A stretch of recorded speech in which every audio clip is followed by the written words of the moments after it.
ሰላምታችን በያላችሁበት ይድረስ ውድ የብላክ ላይን ሚዲያ ቤተሰቦቻችን የዕለቱን አዳዲስና የተመረጡ መረጃዎችን ወደ እናንተ ማድረስ እንጀምራለን። በሸዋ መርሐቤቴ አስደናቂ ጀብዱ ተሰርቷል። የፋኖ ልዩ ኃይል አባላት ሰርገው ገብተው የአገዛዙን ኃይል አፍነው ወጥተዋል። አድማ ብተናው እየተበተነ ነው። በርካቶች የምህረት አዋጁን ተቀብለዋል። የምህረት አዋጁን የተቀበሉ 3 የአድማ ብተና አባላቶች ከነሙሉ ትጥቃቸው ፋኖን ተቀላቀሉ። የአማራ ትግል በሌሎች ክልሎች ያለውን መስፋፋት በተመለከተ መረጃ ይዘናል። ውድ የብላክ ላይን ሚዲያ ቤተሰቦቻችን አብራችሁን ስትቆዩ እነዚህን መረጃዎች በዝርዝር እናስደምጣችኋለን። ሰናይ ቆይታ።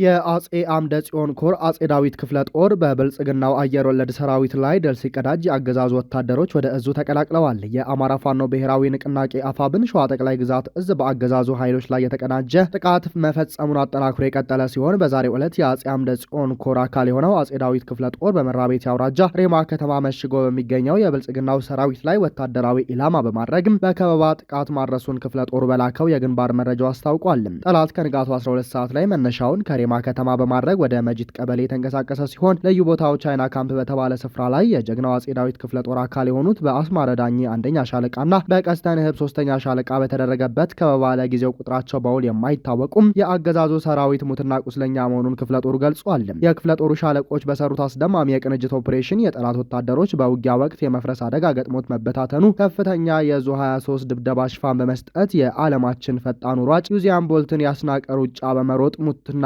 ለኛ ይዞ ሬማ ከተማ መግባቱን ኮሩ በመረጃው አረጋግጧል። ይህ በእንዲህ እንዳለ የአማራ ፋኖ ብሔራዊ ንቅናቄ አፋብን ያወጣውን የምህረት አዋጅ ተከትሎ በርካታ ወታደሮች ጥሪውን ተቀብለው ወደ ፋኖ እየገቡ ሲሆንም ሰሞኑን በርካታ የብልጽግና ወታደሮች በአፋብን ሸዋ ጠቅላይ ግዛት እዝ በየኮሮቹ ስር ባሉ የክፍለ ጦር አሃዶች ውስጥም በየቦታው ከነሙሉ ትጥቃቸው እዙን እየተቀላቀሉ እንደሆነ የአማራ ፋኖ ብሔራዊ ንቅናቄ አፋብን ሸዋ ጠቅላይ ግዛት እዝ የህዝብ ግንኙነት መምሪያ አስታውቋል።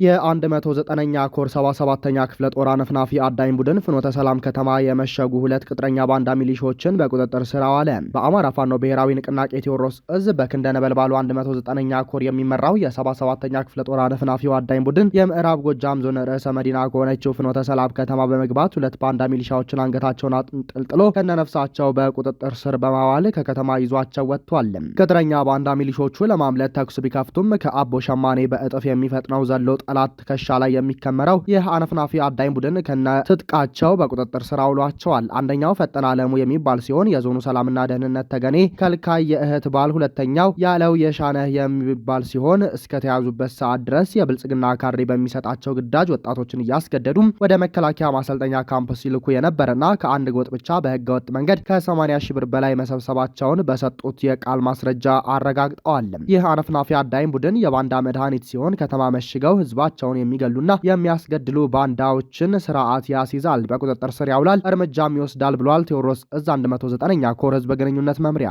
በተያያዘ መረጃ ደቡብ ወሎ ዞን አልብኮ ወረዳ የሚገኘው የብልጽግና የግለሰብ ዙፋን ጠባቂ ሰራዊት አባል የነበሩ 3 የአድማ ብተና አባላት በተዛባ መንገድ ከተረኛው ስርዓት ጋር ተሰልፈው የነበሩ ምህረት አዋጁንና ጥሪውን ተቀብለው በዛሬው ዕለት በአፋብን ምኒልክ እዝ ልጅ ኢያሱ ኮር የየጎፍ ክፍለ ጦርን ተቀላቅለዋል።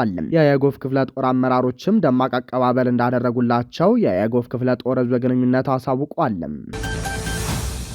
የአማራ ህዝብ እያደረገ ያለውን ትግል ራሱን እያጠራ ወደሚጠበቀው አንድነትና የተቀናጀ ድል እየገሰገሰ ነው። ከዓመታት እንባ ወደ ተግባር ያልወረደ ቁጭት ከተበታተነ ብሶት በኋላ በቆራጥ ልጆቹ የጀመረውን ቢተኝነት አስደናቂ ድሎችን አምጥቷል። አሁን ደግሞ የፋኖ መዋቅር የአንድነት ብስራቱን ከብዙ ድሎች ጋር ይዞ መጥቷል። ከዚህ በበለጠ ትግሉ እውነተኛ የአማራም የኢትዮጵያም ህዝብ ተስፋ መሆን አለበትም። ከትግሉ ዓላማዎች አንዱ በኢትዮጵያ ሰማይ ስር የሚፈለገውን መሰረታዊ የስርዓት ለውጥ እንዲያመጣ የማድረግ ኃላፊነቱን መወጣት ነው። አብይ አህመድ መራሹ አረመኔያዊ ስርዓት ከምኒልክ ቤተ መንግስት ተነቅሎ የእኩይ ስራው ቅጣት እንዲቀበልና የመከራ ቋት ውስጥ የከተታትን ሀገር ነጻነቷን እንድታገኝ የማድረግ ዕዳው በፋኖና አጋሮቹ ትከሻ ላይ ወድቋል። በመሆኑም ይህንን መሸከም መቻል ይጠይቃል። ፋኖ በትናንት ታሪኩም ሆነ በዛሬ ትግሉ የአማራን ህዝብና ኢትዮጵያን በመንግስት ስም ከተጫኑት ክፉ ቋጥኞች ለማላቀቅ የታገለና ከዚህ የጀግንነት ግብሩ ሳይነጠል የቀጠለ ነው። ይህኛው የፋኖ መዋቅር የብአዴን ብልጽግና በቆሸሸበት የጎጥ ጭቃ ውስጥ የማይገኝ ብቻ ሳይሆን አብዝቶ የሚጠየፍ ነው። የአማራ ህዝብ ትግል ከዚህ በኋላ በሚደረገው ጉዞ የመላው ኢትዮጵያውያንን ትብብር ይጠይቃል። የ4 ኪሎ ፋሽስታዊ መንግስት አማራን እንደ ህዝብ በልዩ ሁኔታ የሚጠላ በመሆኑም ግልጽ ጦርነት ቢከፍትም በሌሎች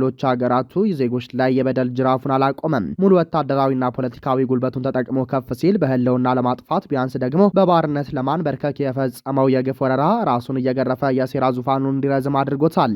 እየተደረገ ያለው ትግል የአማራን ህዝብ የህልውናና የነጻነት አደጋ የመመከት ብቻ ሳይሆን አገሪቱን እንዲህ ካለው የሚጠላት ስርዓት ማላቀቅ ነው። ፋኖ ከዚህ በኋላ የትግሬም፣ የኦሮሞም፣ የጋሞም፣ የጉራጌም፣ የሰሜኑም፣ የደቡቡም፣ የምዕራቡም፣ የምስራቁም ኢትዮጵያዊ መከታ አድርጎ ማሰብ ይገባል። የትግሉ ከፍታም ወደዚያው እየሄደ ነው። በመሆኑም በተግባርም ይሁን በንግግር ከዚህ ከፍታ ልክ መጋለጥ ያስፈልጋል። ሌሎች ኢትዮጵያውያን ትግሉ ተስፋ እንዲያደርጉበት ብቻ ሳይሆን በሙሉ ልባቸው አምነው እንዲቀላቀሉት የማድረግ ኃላፊነት በፋኖ ትከሻ ላይ ወድቋል። ከየትኛውም ህዝብን ከወከለ የታጠቀ ኃይል የፖለቲካ ቡድንና ማህበራዊ አደረጃጀት ጋር መጣመር ተገቢ ነው። ብልጽግና መራሹ ስርዓት ለማስወገድ በጋራ ተጠቃሚነት ላይ የተመሰረተ ጉልበት የመሰብሰብ ስትራቴጂ መተግበር ይጠበቅበታል። እንዲህ ያሉ ግንኙነቶችን ለመፍጠርም ፋኖን ከመሽኮርመም ማውጣት ያስፈልጋል።